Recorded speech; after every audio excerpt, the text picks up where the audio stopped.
अस्सलाम वालेकुम। कई दफ़ा हमारा बॉस या हमारी कंपनी हमें कुछ ऐसा टास्क दे देती है जिसमें हमें ना सिर्फ दूसरों से डाटा लेना होता है बल्कि उसको एक कंपाइल भी करके आगे प्रेजेंट करना होता है। ऐसी सूरत में हम लोग अक्सर औकात अपना एक फॉर्मेट बना के शेयर कर देते हैं, लेकिन हर बंदा उसमें अपनी मर्ज़ी के मुताबिक, अपनी समझ के मुताबिक जो है वो डाटा पुट कर देता है। और एट द एंड हमें जब डाटा कंपाइल करते हैं तो उस वक्त पता चलता है कि यार इसमें तो ये भी मसला आ गया, इसमें यहाँ पे ये मसला आ गया, यहाँ पर ये मसला आ गया। तो ऐसी सूरत में हम उसको किस तरह से रिस्ट्रिक्ट कर सकते हैं और सामने वाला जो बंदा जो डाटा फिल कर रहा है वो किस तरह से उसको रोक सकते हैं कि वो गलत डाटा फिल ना करे। आज हम इसी पर बात करेंगे। मेरा नाम है यासिर, आप देख रहे हैं स्मार्ट वर्क टीवी। चलिए शुरू करते हैं।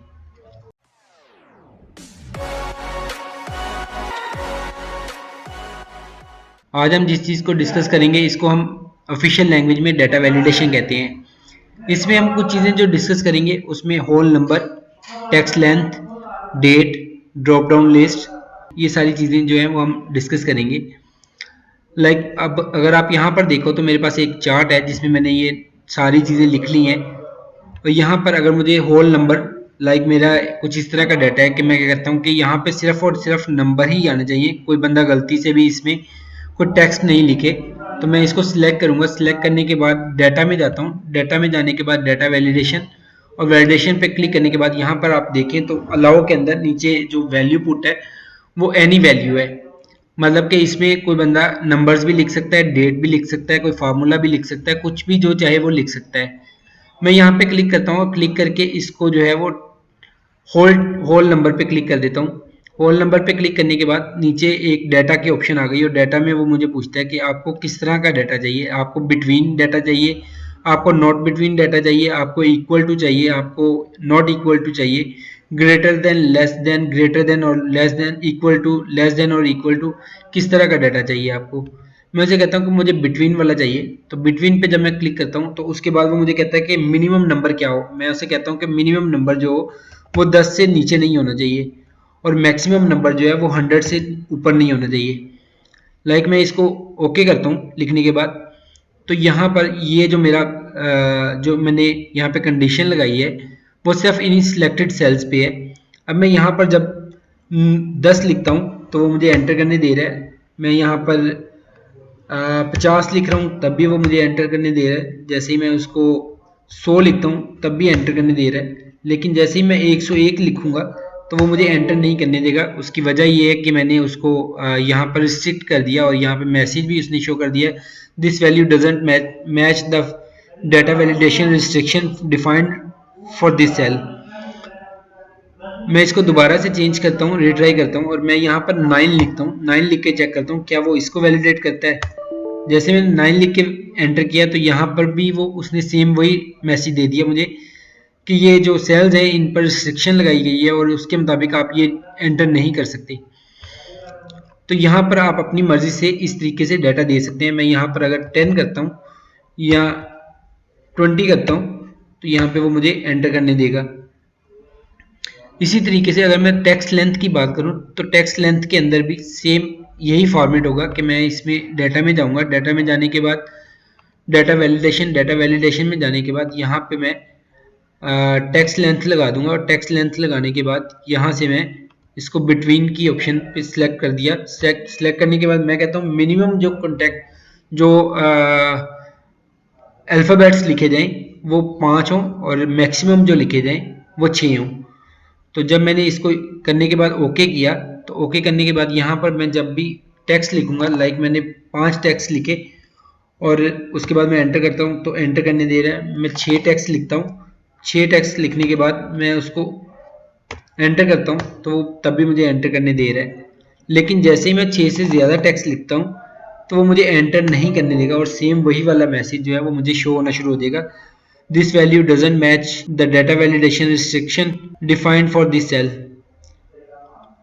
अगेन मैं इसको अगर 5 से कम करता हूँ तब भी वो सेम यही मैसेज मुझे दिखाता है कि आप जो है वो यहाँ पर ये वाला डाटा नहीं पुट कर सकते।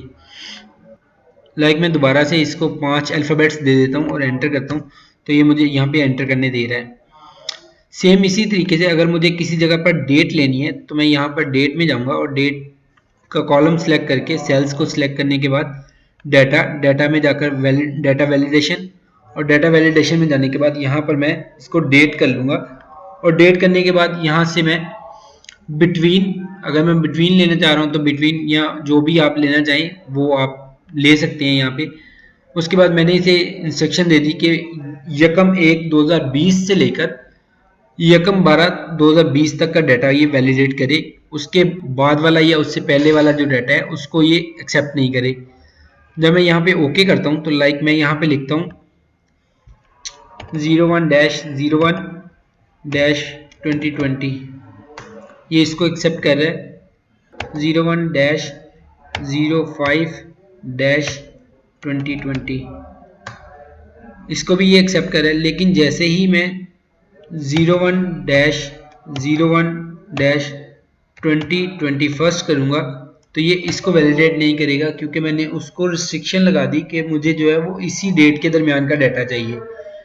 तो अब वो उसी डेट के दरमियान का डाटा उठाएगा। और सेम उसने उसी तरह से मुझे एक मैसेज दे दिया कि जो आप वैल्यू पुट कर रहे हैं वो डाटा वैलिडेशन में रिस्ट्रिक्ट की गई है उस इन सेल्स के ऊपर। ओके, उसके बाद एक list option drop down list आ जाती है। अब ये किस केस में यूज़ की जाती है कि जब आपको पता है कि एक तो केस ये होता है कि लाइक आपको पता है कि अगर मेरा डाटा जो लोगों ने पुट करना है, जिन लोगों से मैंने डाटा लेना है उन्होंने जो पुट करना है उसमें ज़्यादातर यही चीज़ें होंगी, तो उस सूरत में आप ड्रॉप डाउन लिस्ट लगा देते हैं और वो बंदा उसी में से सिलेक्ट कर लेता है। और दूसरी रिस्ट्रिक्शन ये होती है कि आप कहते हैं कि यार सिर्फ यही पुट कर सके, इसके अलावा कोई पुट ना कर सके, तो आप उसको स्पेलिंग मिस्टेक भी ना हो तो आप उसको तब भी ये ड्रॉप डाउन लिस्ट लगा देते हैं कि यार इसी में से वो उसको सिलेक्ट करना पड़े। तो उसका तरीकाकार क्या है कि मैं यहाँ पे इसको सेल्स को सिलेक्ट कर लिया, सेल्स को सिलेक्ट करने के बाद यहाँ पे मैं डाटा में आता हूँ, डाटा वैलिडेशन पे जाता हूँ। वैलिडेशन में जाने के बाद यहाँ पे मैं एनी वैल्यू आ रहा है तो इसको मैं लिस्ट पे क्लिक करूंगा, और लिस्ट पे क्लिक करने के बाद यहाँ पे सोर्स में मैं लिख दूंगा लाइक लाहौर कोमा इस्लामाबाद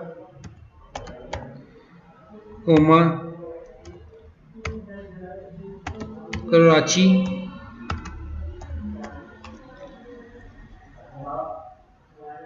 और मैं यहाँ पे एंटर करता हूँ, इसको एंटर करता हूँ तो यहाँ पे आप देखेंगे कि मेरे पास एक ड्रॉप डाउन लिस्ट का बटन शो होना शुरू हो गया। अब मैं जब इस पे क्लिक करूंगा तो ये मेरे पास वही 3 सिटीज दिखाएगा जो मैंने इसमें एंटर की हैं। तो इस सूरत में जो है वो बंदा वही चीज़ें सिलेक्ट कर सकेगा जो मैंने उसको ऑप्शन दी है। इसका एक दूसरा तरीका भी है, इसका एक दूसरा तरीका ये है लाइक मेरे पास अभी यहाँ पे सिर्फ मैंने 3 सिटीज ऐड की और मुझे वो लिख के करनी पड़ी। लेकिन इसका एक दूसरा तरीका ये है कि मैं अगर मुझे पता है कि ये 25, 26 या 50 या 100 चीज़ें जो हैं वो मेरे ड्रॉप डाउन लिस्ट में है या सिटीज़ मेरे ड्रॉप डाउन लिस्ट में है, तो मैं उनको एक जगह पे पहले से मैंने लिखा हुआ था, उसको मैं सबको अगर एंटर करना चाह रहा हूँ तो लाइक मैं यहाँ पे जाता हूँ डाटा वैलिडेशन में जाने के बाद यहाँ पे मैं इसको लिस्ट कर लेता हूँ। लिस्ट करने के बाद यहाँ पे मैं इसको जब सोर्स में लिखना है तो मैं लिखने की बजाय यहाँ पे इन सेल्स का एड्रेस दे दूंगा, और एड्रेस देने के बाद यहाँ पे मैं ओके कर दूंगा। तो यहाँ पर भी मेरे पास सेम वही डाटा शो होना शुरू हो जाएगा जो मेरा यहाँ पे लिखा हुआ है। यहाँ पे भी आप देखेंगे कि वो सारी लिस्ट जो है वो उसी तरतीब से आना शुरू हो गई मेरे पास। इसका एक नुकसान ये भी है कि अगर मैंने यहाँ पर लाहौर लिखा हुआ है, लाहौर लिखने के बाद मैं यहाँ पे जो कराची लिखा है इसको मैं अगर डिलीट कर देता हूँ तो डिलीट करने के बाद मैं जब यहाँ पर आऊँगा तो यहाँ पर मेरे पास जो ड्रॉप डाउन लिस्ट शो होगी इसमें कराची वाला जो सेल था उसमें क्योंकि ब्लैंक है तो यहाँ पे ब्लैंक शो करना शुरू कर देगा। तो ऐसी सूरत में फिर आपको ये वाला डाटा जो है, ये जो आपका डाटा है, इसको आपको या तो किसी और प्रोटेक्टेड शीट पे रखना पड़ेगा और या फिर आपको उस शीट को लिखकर तो हाइड करना पड़ेगा ताकि कोई बंदा इसमें आके किसी किस्म की कोई छेड़खानी ना कर सके। अगर आपको वीडियो अच्छी लगी है तो काइंडली इसको लाइक कीजिएगा, शेयर कीजिएगा और मेरा चैनल सब्सक्राइब कर लीजिएगा।